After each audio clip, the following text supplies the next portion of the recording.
شروع اللہ کا نام لے کر جو بڑا مہربان نہایت رحم والا ہے۔ حامیم،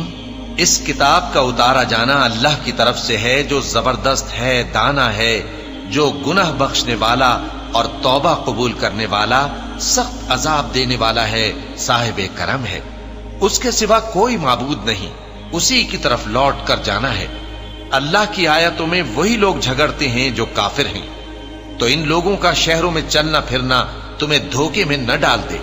ان سے پہلے نوح کی قوم اور ان کے بعد اور امتوں نے بھی پیغمبروں کی تکذیب کی، اور ہر امت نے اپنے پیغمبر کے بارے میں یہی قصد کیا کہ اس کو پکڑ لیں اور بیہودہ شبہات سے جھگڑتے رہے کہ اس سے حق کو زائل کر دیں، تو میں نے ان کو پکڑ لیا، سو دیکھ لو میرا عذاب کیسا ہوا۔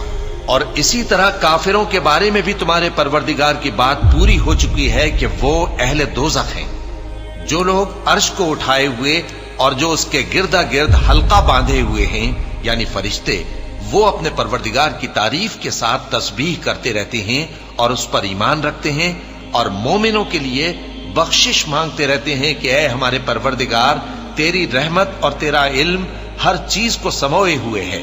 تو جن لوگوں نے توبہ کی اور تیرے رستے پر چلے ان کو بخش دے اور دوزخ کے عذاب سے بچا لے۔ اے ہمارے پروردگار، ان کو ہمیشہ رہنے کی بہشتوں میں داخل کر جن کا تو نے ان سے وعدہ کیا ہے، اور جو جو ان کے باپ دادوں اور ان کی بیویوں اور ان کی اولاد میں سے نیک ہوں ان کو بھی، بے شک تو غالب ہے، حکمت والا ہے۔ اور ان کو بری حالتوں سے بچائے رکھیو، اور جس کو تو اس روز بری حالتوں سے بچا لے گا تو تو نے بے شک اس پر مہربانی فرمائی، اور یہی بڑی کامیابی ہے۔